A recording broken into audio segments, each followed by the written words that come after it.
안녕하세요. 귀신보다 사람이 더 무서운 남자입니다.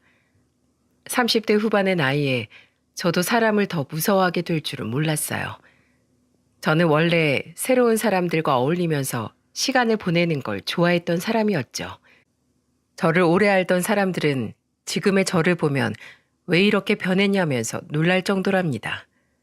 그래서 제가 왜 사람한테 경계심이 잔뜩 생겼는지 이유를 알려주면 한 방에 납득하더라고요. 정말 믿고 의지했던 사람한테 배신을 당한 사건이 있어서 모든 사람이 무섭다는 생각이 많이 들게 됐었죠. 자라보고 놀란 가슴, 소뚜껑 보고도 놀란다는 말도 있지 않습니까? 아직도 저는 과거 상처 때문에 사람을 대하는 게 힘들고 벅차기만 합니다. 가슴에 응어리처럼 남은 그날의 상처를 오늘은 사연으로 써보려고 해요. 이렇게 하면 조금이나마 상처가 덜어내지지 않을까 하는 생각이 들어서 하나씩 풀어보겠다고 다짐했죠. 아마 듣다 보시면 제가 왜 변하게 됐는지 느껴지실 겁니다.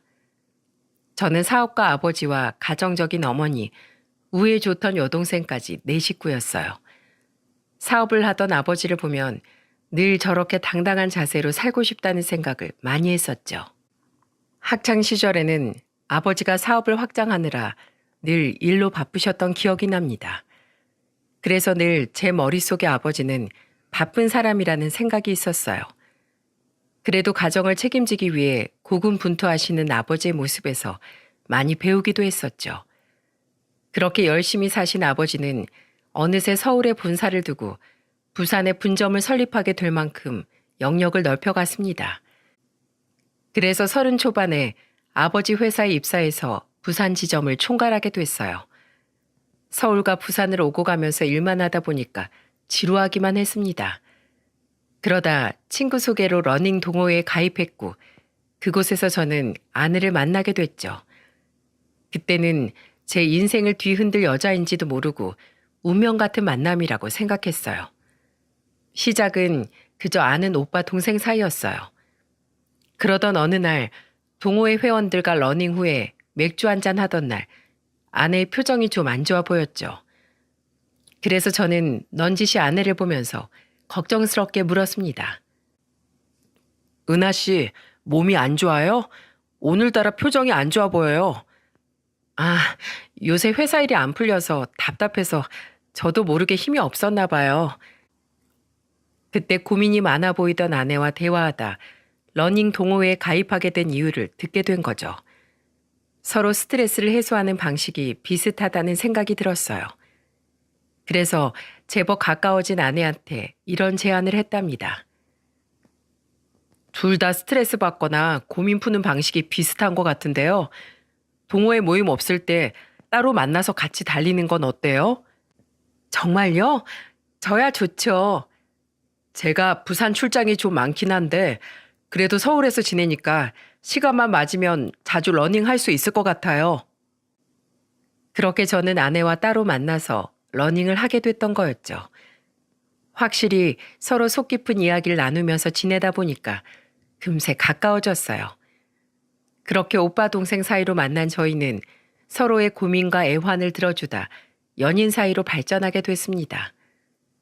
저와 아내는 스트레스를 해소하는 방식 외에도 잘 맞는 것들이 많았죠. 그때만 해도 아내와 너무 잘 맞는 부분이 많아서 정말 이런 게 운명인가 싶은 생각까지 들었어요. 하지만 아내와 제가 이렇게 잘 맞아도 결정적으로 달랐던 점이 있었습니다. 바로 살아온 환경이 저와는 정반대였었죠. 연애 중에 아내가 누군가와 화를 내면서 통화하는 걸 보게 됐어요.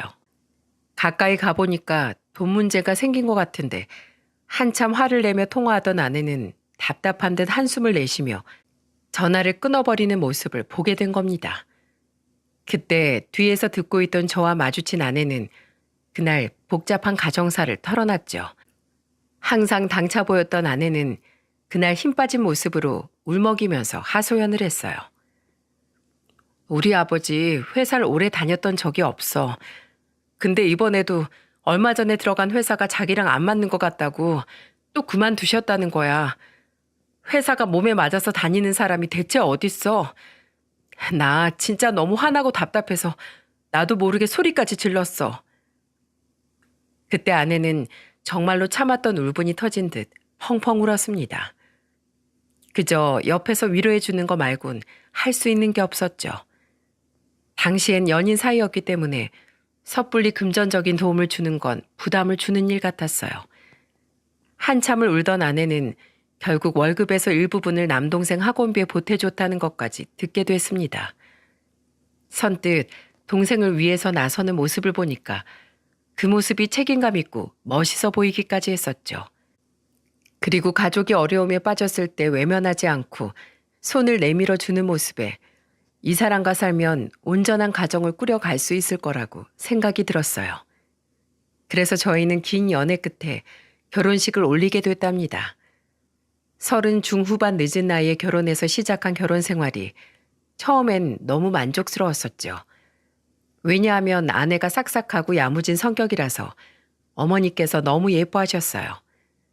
신혼 초에 어머니 생일이 다가왔는데 아내가 며칠 전부터 퇴근하면 계속 무언가를 찾아보더니 저한테 드디어 찾았다면서 기쁜 목소리로 말했습니다.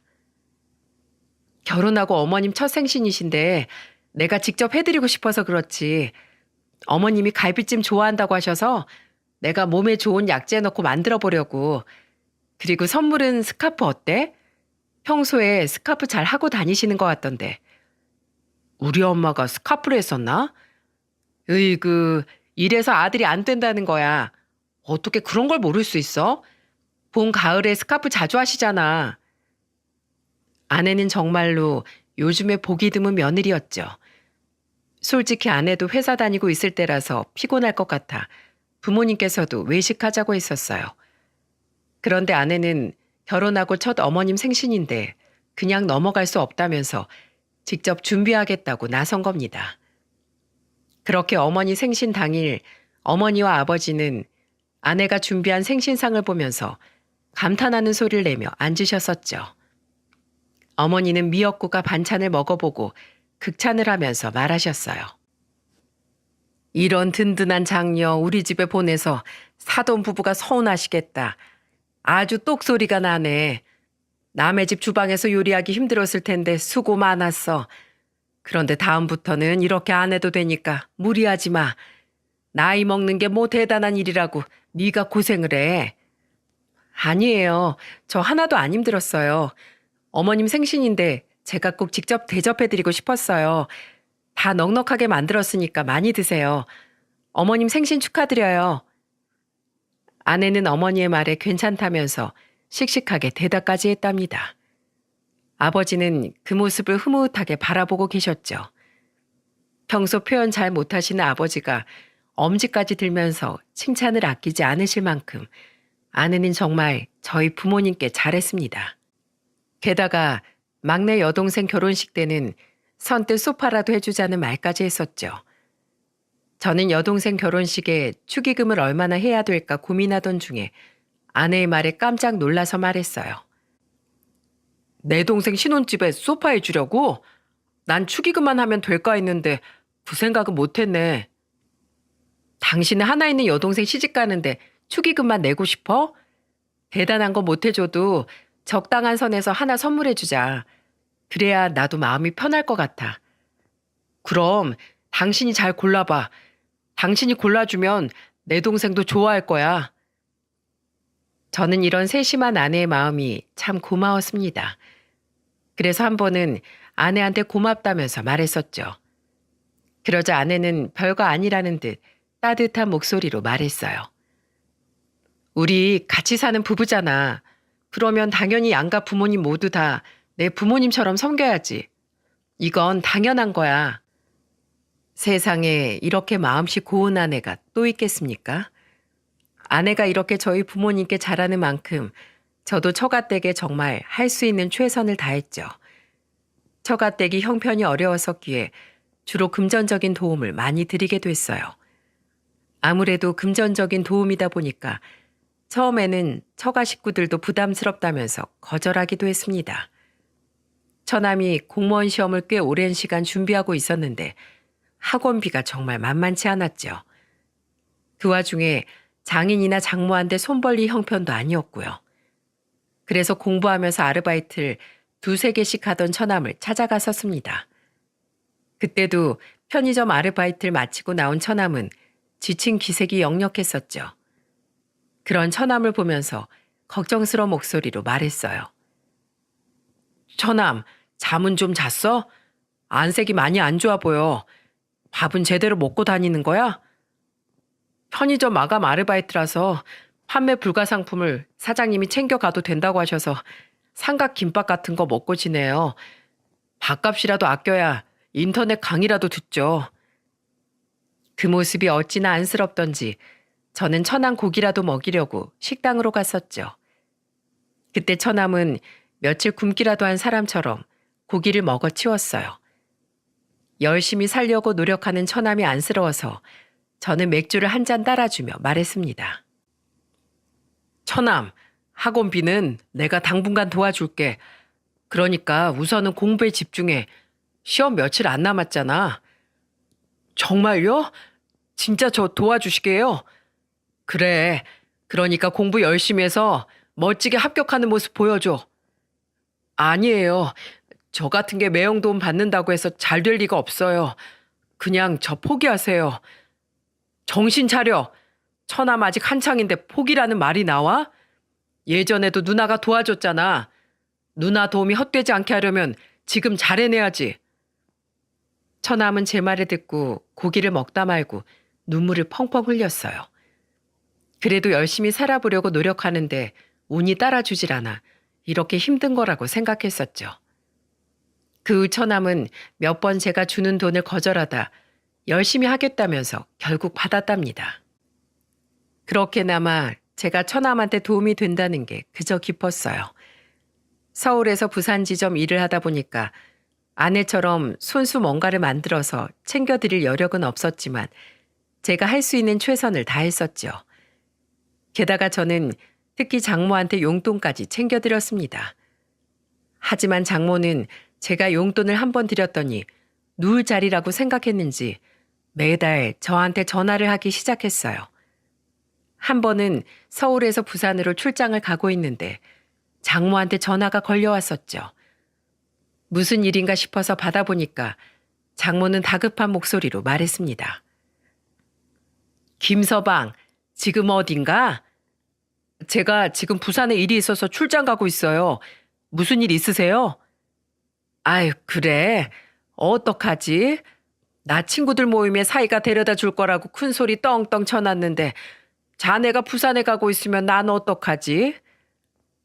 저한테 미리 한마디 상의도 없었는데 장모는 제가 모임에 데려다 줄 거라는 말을 했다는 겁니다. 이 상황이 이해가 가십니까? 미리 얘기도 안 된 상황에 대체 어떤 해결을 바라는 건지 저도 참 답답했죠. 당장 갈 수 있는 것도 아니니까 저는 침착하게 말했습니다. 장모님, 제가 오늘은 좀 바빠서 다음에 모셔다 드릴게요. 아니, 자네 차가 고급 외제차니까 그거 자랑 좀 하려고 했더니만 다 틀려 먹었네. 아휴, 그럼 용돈이나 좀 보내주게. 직접 운전해서 서울에서 부산까지 가고 있는 사위한테 이게 할 소리입니까? 심지어 저는 그때 영업용 회사차를 운전해서 가고 있는 상태였어요. 그 당시에는 아내가 바쁜 절 대신해서 저희 집안 행사까지도 다 챙기고 있던 때라 저는 대놓고 용돈을 요구하던 장모한테 50만 원을 보내드렸습니다. 잠시 휴게소에 들려 장모한테 용돈을 보내드렸더니 장모는 저한테 신이 난 목소리로 말했죠. 어머, 김서방, 나 모임 왔다고 용돈 준 거야? 괜찮다고 했는데 뭘 이런 걸 다 보냈어? 네? 장모님이 아까 못 오면 용돈이라도. 아유, 바쁘다고? 알겠네. 다음엔 얼굴 한번 비추고 가게. 여기 모임 사람들이 김서방 너무 궁금해하네. 알고 보니까 장모는 모임 사람들이 전부 모여있는 자리에서 저한테 저런 말을 하고 있던 거예요. 그런데 이건 완전 장모가 제 옆구리 찔러서 받아낸 돈 아닙니까? 그런데도 보여지는 게 중요했던 장모는 일부러 상황을 그럴싸하게 꾸며서 말했던 거였죠. 한때 장모였던 사람은 딱 이런 사람이었답니다. 감이 좀 오십니까? 돌싱이 된 지금 그때 처가 식구들을 돌이켜보니까 가관도 아니라는 생각이 드네요. 제가 이런 생각을 했던 이유는 장모가 다음 달에 아버지와 같이 일하는 회사까지 찾아와 저한테 무슨 말을 했는 줄 아십니까? 누군가 회사 주변을 서성이길래 나가보니까 장모가 절 찾고 있던 겁니다. 그러다 저를 본 장모가 반갑다는 듯이 달려왔었죠. 그러더니 저한테 반가운 목소리로 물었어요. 김서방, 지금 바빠? 내가 긴히 할 말이 있어서 왔는데. 네? 여기까지 오실 만큼 급한 일이셨어요? 저한테 전화라지 그러셨어요. 에휴, 한국 땅은 다 엎어지면 코달 곳인데 뭘. 나랑 잠깐 얘기 좀 해. 저는 갑자기 찾아온 장모와 대화를 나누게 된 겁니다. 그런데 장모는 뻔뻔한 목소리로 저한테 친구와 나눈 문자 메시지 대화를 보여주기 시작했죠. 그러더니 저한테 이것 좀 한번 보라면서 단호하게 말했어요. 내 친구는 사위가 매달 용돈을 보내준다는 거 있지? 자네도 생각해봐. 우리 나이에 나가서 돈 벌어봐야 얼마나 벌겠어? 안 그래? 네, 뭐 그렇긴 하죠. 그러니까 서로 돈 얘기 꺼내는 것도 불편한데 나 매달 용돈 좀 줄 수 있을까? 용돈이요? 장모님, 요즘도 일 안 다니세요? 내가 다리도 아프고 일하러 가면 머리도 막 아파서 일을 못 하겠어. 일해서 번 돈보다 병원비가 더 나갈 것 같다니까. 지금 생각해도 장인 장모가 제대로 일하는 걸 본 적이 없었답니다. 이런 상황에 용돈 이야기라니까 저는 결혼한 지 5개월 만에 이런 식이면 앞으로는 대체 얼마나 더 드려야 하나 막막했죠. 그래서 저는 생각해 보겠다고 장모를 돌려보내게 됐어요. 그런데 멀리서 제가 장모와 얘기하는 걸 본 아버지가 저한테 무슨 일이냐며 물으셨습니다. 그래서 장모가 저한테 용돈 얘기를 했다고 말했죠. 그러자 아버지는 저한테 단호한 목소리로 말하셨어요. 너는 맨날 일로 바빠서 처가에 제대로 못 가보잖아. 그런데 며느린 회사 다니면서 양가 챙기느라 바쁘잖아. 그러니까 너도 고마운 마음으로 조금씩 드려. 50만 원이면 그렇게 큰 돈도 아니고. 아버지 말을 들어보니까 아내의 노고를 생각하니 고민했던 제가 부끄러웠답니다. 그래서 저는 장모에게 매달 용돈 50만 원을 약속하게 됐죠. 이게 제 상황에서 최선이라고 생각했어요.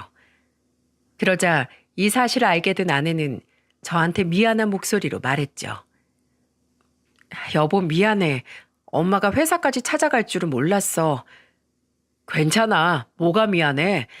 당신이 하는 거에 비하면 난 별것도 아니지. 돈 버는 게 쉬운 것도 아니고 당신 맨날 서울에서 부산 지점 관리하느라 내가 고생하는 거 다 하는데 어떻게 당연하게 생각해. 아버지와 같이 부산 지점을 키우고 있을 때라 저도 그때는 바쁘고 정신이 하나도 없을 때였죠. 그래서 아내가 저 대신 집안 행사나 양가 부모님들을 살뜰히 챙기고 있었어요. 아내 나름대로도 고생이 많을 텐데 제가 고생하는 걸 먼저 생각해 주던 아내한테 미안한 목소리로 말했습니다. 당신이 그동안 우리 부모님께 너무 잘해줬으니까 나도 이렇게 하는 거야. 그동안 바쁜 남편 때문에 힘들었지? 내가 먼저 용돈 챙겨드렸어야 했는데 미처 생각 못했네. 그러니까 너무 마음 쓰지 마. 저는 그렇게 아내와 서로를 위해주며 잘 지내고 있었어요. 그리고 이 정도면 저희 부부에게는 정말 아무런 문제가 없다고 생각하면서 살았죠. 그런데 이런 저의 믿음이 깨진 건 제가 부산으로 1년 동안 장기 근무를 하러 가게 되면서 생겼습니다. 처음에는 서울에서 부산 지점을 관리하기가 가능했지만 점점 규모가 커지면서 아예 부산으로 내려가야 되는 상황이었던 거죠. 어렵게 아내한테 회사 사정상 1년 정도 주말만 보게 될 것 같다고 말했더니 아내는 되려 저를 더 격려해 주면서 말했어요. 여보, 부산으로 1년 동안 놀러 가는 것도 아니고 일하러 가는 건데 뭘 그렇게 어렵게 말해. 나 진짜 괜찮아. 내가 왜 혼자야. 어머님도 계시고 아버님도 계시잖아. 그리고 우리 집도 택시 타면 금방 가. 그러니까 아무 걱정하지 마. 당신 정말 괜찮겠어? 아유, 걱정 말라니까. 사업도 다 때가 있는데 물 들어올 때 부산 가서 노 제대로 적고 와. 이런 기회가 또 오겠어? 아버님도 나한테 전화해서 미안하다고 하시더라. 근데 당신까지 이러면 꼭 내가 남편 일도 못하게 방해하는 사람 같잖아. 그러니까 잘하고 와. 아내는 걱정 가득한 저를 오히려 격려해 줬답니다. 저는 정말로 아내한테 너무 고마웠었죠. 그래서 정말 부산 지점을 제대로 자리 잡고 매출도 더 높여서 멋지게 다시 돌아오겠다고 다짐했었어요. 그렇게 저는 짐을 챙겨서 부산으로 내려갔습니다. 저는 아내와 영상통화도 자주 했었고 통화도 자주 했었죠. 그래서 금요일 저녁이 되면 아내가 들뜬 목소리로 전화를 했었어요. 여보, 퇴근하고 바로 올라오는 거지? 조금 피곤해도 금요일 저녁에 와. 그래야 주말에 조금이라도 오래 같이 있지. 안 그래도 오늘 퇴근하고 바로 가려고 짐도 다 챙겨놨어. 조금만 기다려. 조심해서 와. 아내는 제가 오기만을 손꼽아 기다린다면서 전화하기도 했었죠. 그렇게 주말 부부를 4개월 정도 했을 시점에 아내가 임신 초기라는 사실을 알게 됐어요. 온 가족이 아내 임신 소식을 축하했고 저도 아내에게 꽃다발을 선물하면서 꼭 안아주면서 말했습니다. 여보, 나 믿고 결혼해줘서 정말 고마워. 내가 더 잘할게. 우리 지금처럼만 정말 행복하게 살자. 나도 잘할게. 우리 좋은 엄마 아빠가 되도록 노력하자. 정말 그때는 아내와 뱃속아이를 위해서라면 목숨까지 바칠 수 있을 것만 같았죠. 그래서 아내가 임신한 뒤에는 힘든 일도 힘들게 느껴지지 않았어요. 세상에 저와 아내를 닮은 아이가 태어난다고 생각하니까 책임감도 많이 생겼습니다. 당장 아내 곁에 같이 있어주고 싶었지만 제가 부산 지점을 총괄하고 있었기 때문에 갈 수도 없었죠.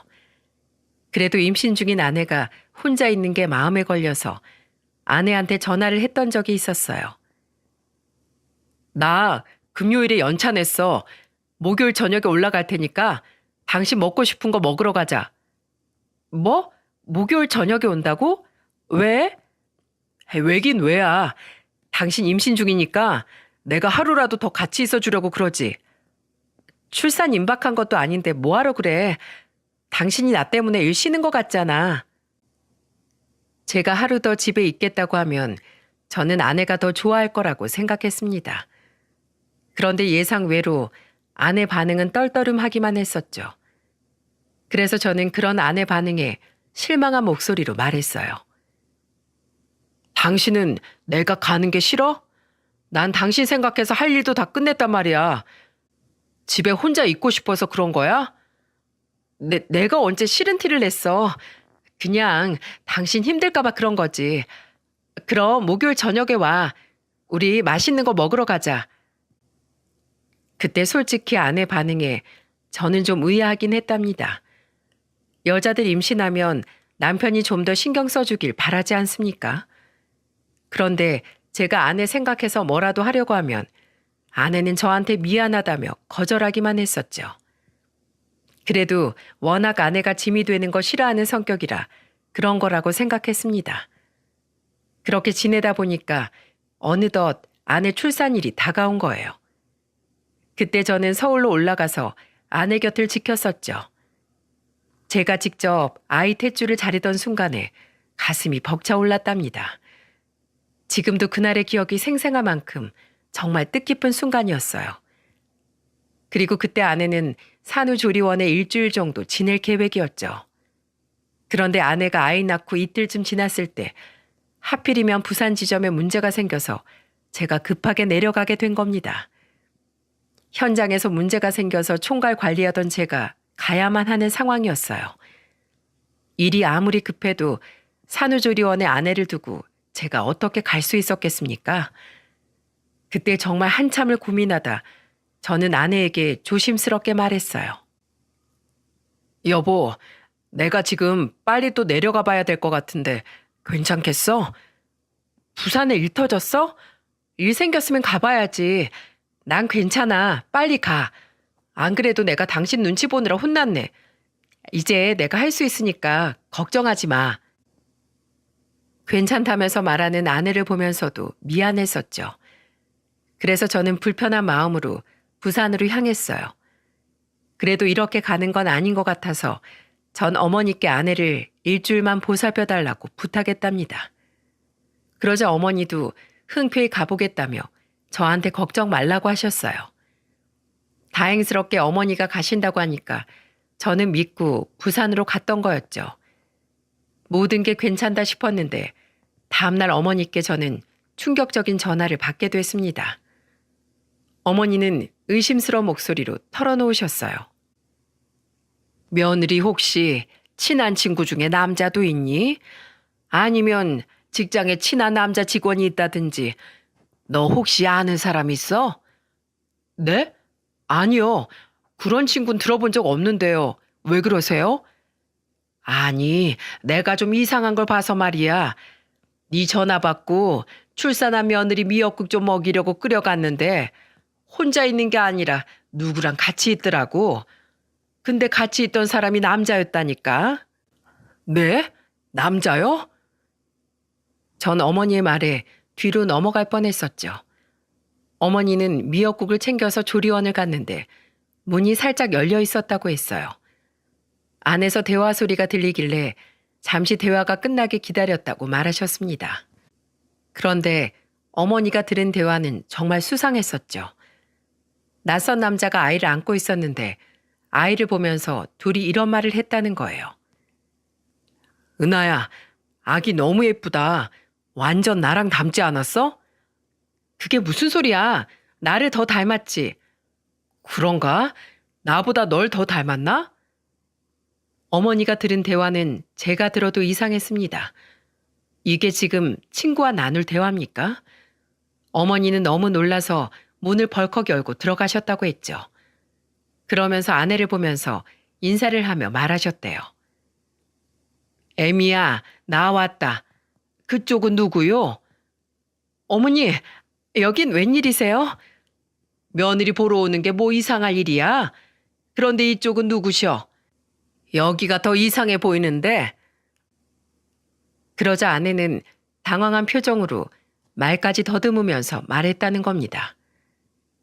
그게 저희 회사 과장님이세요. 과장님? 근데 왜 애를 안고 계셔? 워낙 아이를 좋아해서 가다 들리셨대요. 뭐? 근데 과장님하고 꽤 친한가 보네. 살짝 들어보니까 먹을 것도 사주신다고 하는데 원래 그렇게 오지랖이 넓으신가? 옛날에 제 사수였어요. 어머니는 아내가 당황한 표정으로 말까지 더듬는 게 이상하다고 했었죠. 어머니가 들어오자 두 사람은 아무런 말도 안 하고 눈알만 굴리면서 눈치만 봤다고 했어요. 그래서 어머니는 한쪽 소파에 작정하고 앉아버렸다고 했습니다. 그러자 그때 낯선 남자가 아이를 다시 아내에게 안겨주면서 눈치를 살폈다고 했죠. 그러면서 아내에게 당황한 목소리로 말했다고 했어요. 나 이만 가볼게. 회사에 일이 생겨서. 네, 과장님 가보세요. 어머님 그때 두 사람이 갑자기 존댓말을 쓰는 걸 보고 이상한 촉을 느끼신 겁니다. 분명 둘이 있을 땐 반말을 했는데 어머니가 오니까 존대를 쓰며 대화한 거였죠. 그래서 어머니는 아내한테 낯선 남자 이름을 물었다고 했습니다. 저분 이름이 뭐야? 고마우신 분인데 내 이름이라도 알아야 되지 않겠니? 괜찮아요.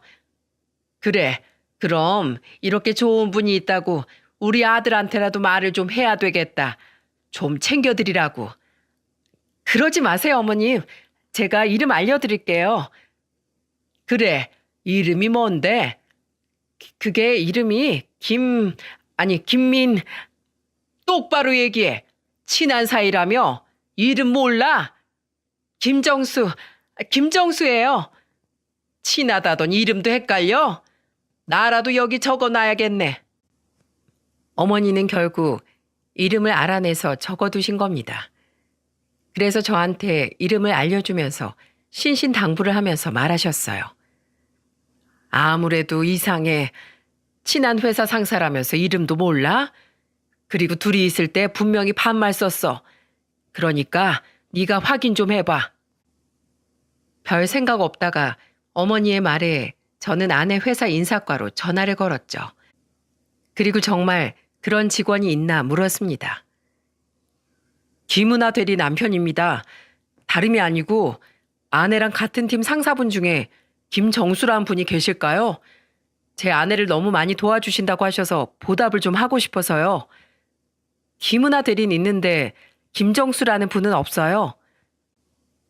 저는 그때 망치로 한 대 맞은 기분이었어요. 어머니의 의심이 합리적 의심이라는 생각까지 들었죠. 그래서 저는 아내에 대해 더 알아봐야겠다고 생각했습니다. 제가 부산에 있으니까 심부름 센터를 알아봐서 아내 뒷조사를 의뢰했어요. 그리고 저는 센터 직원에게 연락이 올 때까지 기다렸죠. 하루가 1년처럼 느껴지던 긴 시간이 흐르는 것 같았습니다. 그 사이 아내는 아이를 데리고 조리원을 나왔고 드디어 심부름 센터에서 연락이 온 거예요. 그런데 제가 마주한 사실은 정말 충격적이었죠. 알고 보니까 제가 부산에 갈 때마다 아내는 그 남자와 둘이 만나고 있던 사이였던 겁니다.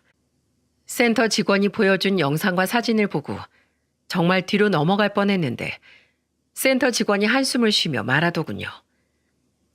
사장님, 저희가 알아봤는데요. 둘 다 얼마나 꼼꼼하고 의심이 많은지 증거 잡기 힘들었어요. 며칠을 잠복했는지 몰라요. 그래서 증거는 많이 나왔어요? 정확한 사실은 보통 사이가 아니라는 거죠. 제가 장담하는데 100% 불륜이에요. 이쪽 생활에 제가 10년 넘게 했는데 이렇게 철두철미하게 바람난 사람들 처음 봐요. 센터 직원도 혀를 내두를 만큼 두 사람은 철저했다고 했었죠. 사진을 보니까 두 사람은 엄청 다정해 보였습니다. 그걸 보니까 말문이 막혀 있었는데 직원이 저를 보고 심각한 목소리로 말했어요. 근데 이 두 사람 과거에 사귄 사이예요. 그냥 만난 사이도 아니고 결혼 준비하다 파혼한 사이요.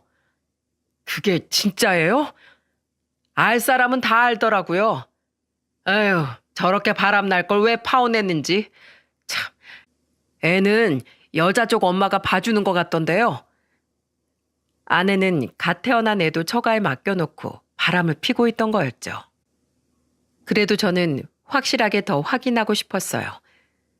그래서 아내가 자주 매던 명품 가방에 소형 녹음기를 설치했습니다.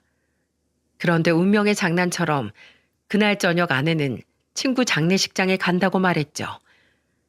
그런 아내를 보면서 저는 아무것도 모르는 척 물었어요. 몸조리 더 해야 되는 거 아니야? 친한 친구 어머님이 돌아가신 거라 가봐야지. 친한 친구니까 내가 안 갈 수도 없어. 당신이 애 좀 봐줘. 저는 그런 아내를 보고 갔다 오라고 말했습니다. 그리고 아내가 쥐덫에 걸리라고 빌었죠. 그렇게 저녁에 나간 아내가 아침에 귀가했어요. 피곤했는지 잠에 골아 떨어진 겁니다. 그때 저는 녹음기를 빼서 내용을 듣기 시작했었죠. 그런데 정말 녹음된 내용은 충격적이었어요. 은하야, 대체 언제 이혼할 거야? 그냥 진작 이혼했으면 이렇게 불안하게 안 만나도 되잖아. 이게 뭐야? 도둑 고양이처럼 만나고. 기다려 보라니까. 한 1, 2년만 더 기다려. 대체 왜 그걸 기다려야 하는데? 내 새끼 안아보지도 못하고 어떻게 기다려? 내가 말했잖아. 그 집안이 돈이 엄청 많다니까? 내가 어떻게 해서 건덕지 만들어서 내가 피해자인 척 코스프레하면 재산 분할로 5억은 받을 수 있다니까? 통장에 1억도 없으면서 좀 참고 기다려. 저는 아내의 말에 큰 충격을 받았습니다. 처음으로 아내의 뱃속에서 태어난 아이가 내 아이가 아니라는 것도 놀라운데 이혼 사유를 만들어서 재산 분할을 하겠다니 이게 말이 됩니까? 그러니까 저와의 결혼은 오로지 돈을 위한 관계였던 거예요. 그날 저는 손이 벌벌 떨리기 시작했죠. 그리고 저는 모든 사실을 밝히기 위해 어머니한테 집에 일찍 좀 와달라고 부탁했습니다. 그 후 어머니가 집에 오자마자 실행에 옮기기로 다짐했어요. 그런데 어머니가 오자 아내는 또 가증스러운 얼굴로 쌩글거리며 말하는 게 아니겠습니까? 어머님, 아침 일찍부터 무슨 일이세요? 교태를 부리면서 말하는 목소리에 정말 토할 것만 같았죠. 그래서 저는 아내를 보면서 비아냥거리면서 말했습니다. 야, 누가 네 어머님이야? 싸구려 같은 게 술집 년보다 더 못하냐니 어디서 어머님이래? 당신 지금 그게 무슨 말이야? 너 언제까지 날 속일 수 있을 것 같았어? 내가 평생 모를 줄 알았어? 무슨 말을 하는 거냐고. 말 돌리지 말고 말해. 아, 그래. 말 돌리지 말고 말해줄게. 네가 원하는 대로 해줄게. 저는 아내 말이 끝나자마자 녹음기를 재생했어요. 내용은 아까 아이 얘기와 재산 분할 얘기였었죠. 이걸 듣게 된 어머니는 눈을 동그랗게 뜨고 아내를 보고 화를 내며 말했습니다. 야, 이게 뭐야? 이거 진짜야? 이거 오해예요. 이거 진짜 장난친 거예요. 다 장난이라니까요. 장난? 목소리 딱 들어보니까 그때 그놈이네. 네가 감히 우리 아들을 농락해? 더러운 년이 감히 이딴 짓을 해? 어머니는 아내 머리채를 단숨에 움켜쥐고는 거실 바닥을 질질 끌고 다녔죠. 그러자 아내녀는 고통스러운 목소리로 소리쳤어요. 아, 어머니, 제발 그만하세요. 아파요, 아파. 야, 죄를 지었으면 벌을 받아야지. 내가 이걸로 끝날 줄 알아? 네 머리 다 뽑아버릴 거야. 저러다 정말 머리카락이 아니라 저 나쁜 년 목이 꺾이게 될까봐 어머니를 말렸습니다. 화가 나서 씩씩거리는 어머니를 진정시키려고 했죠. 그리고 머리를 잡고 아프다고 소리 질러대는 나쁜 년을 보면서 소리쳤어요. 엄마 손을 왜 더럽히세요? 그냥 똥이라 생각하고 만지지도 마세요. 저런 인간은 제대로 죗값을 받게 해야죠. 굳이 우리 손에 더 똥 묻힐 필요 없어요. 뭐? 나보고 지금 똥? 야, 그럼 유전자 검사 해보면 될 거 아니야. 유전자 검사 해보자고. 야, 너 끝까지 발뺌하냐? 녹음본이 있는데도 발뺌을 해? 세상이 호락호락한 줄 알아? 내가 너한테 정신적 피해 보상 위자료까지 전부 다 청구할 거야. 두고 봐. 변호사도 우리나라에서 가장 비싼 변호사 선임해서 싹 다 털어버릴 거야. 그리고 더러우니까 당장 내 집에서 나가. 내가 지금 어딜 나가? 여보, 잠깐만. 애도 있잖아. 이제 와서 애를 걱정해? 네가 그러고도 애 엄마 자격이 있어? 당장 내 집에서 짐 싸들고 나가. 파혼남 찾아가서 둘이 움막을 짓고 살던지 비닐하우스에서 살던지 나가라고. 저는 정말 분노가 가득 차서 참을 수가 없었어요. 그런데 아내녀는 끝까지 저한테 매달리면서 떨어질 생각을 안 했죠. 그래서 저는 몸에 붙은 벌레를 떨어뜨리듯이 밀치면서 소리쳤습니다. 저리 떨어져!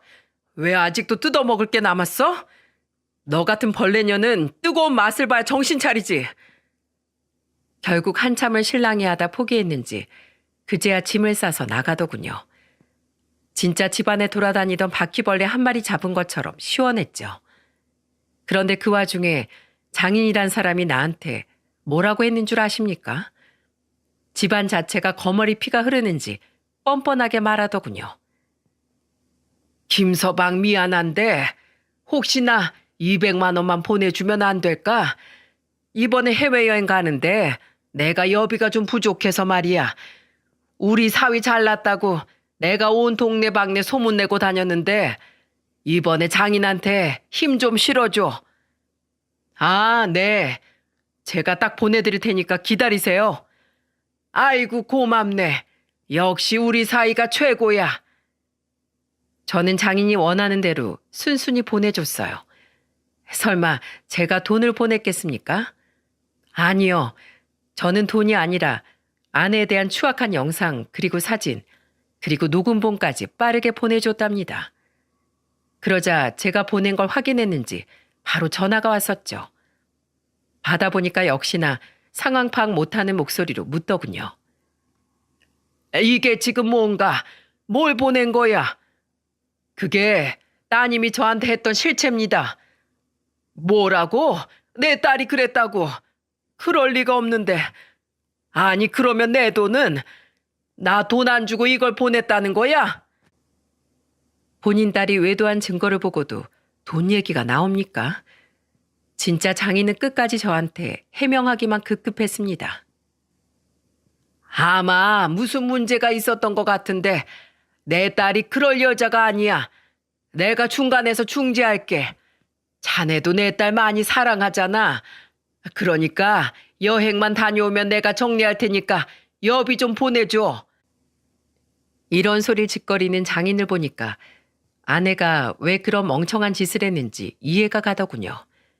그 애비의 그 딸 아닙니까?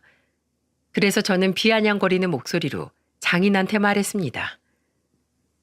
저기요, 아저씨. 뭐? 아저씨? 아직 상황 파악이 안 되는 거예요? 딸이 가정 파탄을 냈는데 저한테 돈을 요구하세요? 완전 쓰레기도 이런 쓰레기 집안이 따로 없네. 한 번만 더 전화하면 나한테 험악한 소리 들을 거니까 다신 전화하지 마요. 알겠어요? 그 사진 속 남자 찾아가서 달라고 하세요. 딸년 2호만 기다리던데 아마 넙죽 줄걸요? 그러니까 번지수 제대로 찾아가세요. 정말 웃기는 집구석 아닙니까? 저한테 사과해도 모자랄 판에 여행 경비를 달라니 정말 기가 막혔습니다. 시댁에서 유일하게 저를 찾아와 사과한 사람은 처남이었죠. 제 덕분에 공무원이 됐다면서 저와 친하게 지내던 사이였어요. 처남은 저한테 고개를 숙이며 사과하며 말했습니다. 매영, 미안해요. 제가 대신 사과드릴게요. 저희 가족이 그러면 안 되는 건데 정말 죄송해요. 고개 숙인 처남을 보니까 조금 짠하긴 했죠. 그래서 처남한테 잘 지내라고 인사해 줬어요. 그 후 저는 정말로 난다긴다 하는 변호사를 선임해서 소송을 진행했습니다. 그래서 두 연놈들에게 걸 수 있는 모든 소송을 걸었죠. 그리고 제 인생이 이렇게 망가진 만큼 저 두 사람 인생도 망치고 싶었어요. 그래서 저 둘이 다니던 회사로 끈질기게 모든 사실을 정리해서 보냈습니다. 그러자 아내는 회사에 소문이 쫙 퍼져서 제 발로 걸어 나오게 됐었죠. 그 후 상간남이 다니던 공기업에 민원을 제기했어요.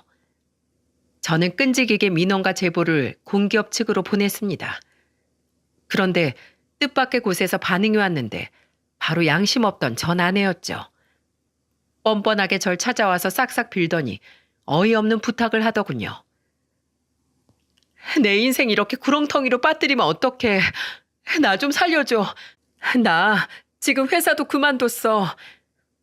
내 뒤통수 친 년이 찾아와서 할 소리는 아닌 것 같은데 너 진짜 이 정도로 뻔뻔한 년이었어? 그럼 남자한테 왜 그러는데? 그 사람은 그냥 둬. 나한테만 복수하라고. 지금 그 사람도 회사에서 얼마나 입장 난처해졌는지 알아? 아주 지랄들을 하네. 바람이나 피는 것들 미래까지 내가 걱정해줘야 될 필요가 있어? 넌 내 걱정해서 그딴 짓 한 거야? 야, 됐고. 죽이 되든 밥이 되든 알아서 해라. 이런 개소리 할 거면 나 찾아오지 말고 연락하고 싶으면 변호사 통해서 해. 알겠어? 꺼져버려 이 나쁜 년아. 저는 눈물 콧물 범벅이 된 전 아내를 현관 밖으로 떠밀듯이 내쫓았죠. 그리고 제발 그 상간남도 직장에서 해고당하길 바랬어요. 하지만 해고는 아니고 해임 처리 당했다는 걸 알게 됐답니다. 그리고 저는 이혼 소송을 하는 도중 또 놀라운 사실을 듣게 됐죠. 나와의 결혼 생활이 3년인데 나 몰래 2년 동안 둘이 바람피고 있다는 사실을 알게 된 거예요. 저들이 망해가는 걸 보면서 속은 시원했지만 가슴 한켠은 공허했습니다. 정말 사랑으로 가득 찬 가정을 만들고 싶던 저를 농락한 것도 모자라 3년 동안 저희 부모님까지 기만한 셈인 거였죠. 부모님께 정말 죄송하기만 했어요. 그렇게 할 수 있는 모든 복수를 한 저는 그년에게 최대의 복수를 하고 이혼하는 데 성공했습니다. 그런데 저랑 이혼하고 1년도 안 돼서 둘이 살림 차렸다는 소식이 들려왔죠. 그저 끼리끼리 만난 거라고 생각하려고 했어요. 한심한 인간 둘이 만났는데 잘 살 수 있겠습니까? 게다가 한번 파혼한 경험이 있는데 깨진 그릇 붙인다고 다시 제대로 붙을 리가 없다고 생각했습니다. 그런데 정말 제 예상대로 둘이 성격 차이로 오래 살지도 못하고 서로 개똥 같다고 욕까지 하면서 갈라섰다는 걸 듣고 정말 어이가 없었네요. 결혼 생활 시작할 무렵 상간남이 소문을 견디지 못하고 공기업을 퇴사했던 게 화근이었죠. 아내도 일자리가 없으니 백수들이 잘 살 수 있을 리가 없었습니다. 저랑 살 때는 카드도 마음껏 쓰고 용돈까지 받아서 썼는데 그 씀씀이를 감당할 수 있겠습니까? 돈에 미쳤던 여자가 지금은 애도 버리고 시댁도 버린 것 같더군요. 인간 말종인 여자와 핑크빛 미래를 그렸다니 제가 너무 한심하게 느껴졌었죠. 심지어 남아있던 미운정까지 확실히 정리한 건 전 아내의 마지막 전화 한 통 때문이었어요. 어디서 술을 퍼마셨는지 저한테 전화해서 애걸복걸하면서 우는 소리로 말했어요. 당신이 얼마나 나한테 소중한 사람인지 몰랐어. 이제 우리 과거 다 풀고 다시 얘기 좀 해보자. 나 정신 차렸다니까. 전화번호도 안 바꾸고 있던 거 보면 당신도 내 전화 기다린 거잖아. 이혼하자마자 기다렸다는 듯 그놈하고 살림 차린 여자 입에선 할 소리가 아닌 것 같은데. 이 번호 거래처가 많아서 못 바꾸는 거야. 착각하지 마. 아, 진짜 기분 더럽네. 야, 지금 순간부터 연락처 차단할 거니까 전화하지 마. 알겠어? 어딜 남의 전화기를 들고 전화를 해? 진짜 끝까지 철거머리가 따로 없네. 모르는 번호라서 거래처인가 싶어서 받았는데 전 아내였었죠. 너무 소름이 돋아서 바로 차단해버렸어요. 그 후 강간무소식인 걸 보니 알아서 제 무덤 파고 망했다고 생각해요. 이게 다 자승자박인 거죠. 그렇게 3년의 결혼 생활은 끝이 났어요. 결국 저는 이웃남이랑 꼬리표를 달았지만 멍청하게 당하고 사는 것보다 낫지 않습니까? 돌다리도 두드려보고 건너라는 말이 괜히 있는 말이 아니었어요. 옛말 틀린 말 하나 없다고 요즘은 결혼할 사람을 다 조사해보고 결혼식을 올려야 될 만큼 삭막한 세상이 찾아온 겁니다. 제가 사연을 보낸 이유도 지금쯤 장가나 시집을 보낼 자녀분을 둔 분들이 많을 거라고 생각해서 보내게 됐죠. 현재 자식들의 예비 배우자가 어떤 사람인지 확실한 사람인지 제대로 확인해 볼 필요가 있지 않을까 하는 생각이 듭니다. 미리 알아보는 것도 나쁘지 않다고 생각해요. 모든 건 각자의 선택이겠지만 모두 자신을 위한 선택을 하길 빌겠습니다. 제 사연 들어주셔서 정말 감사드려요. 감사합니다.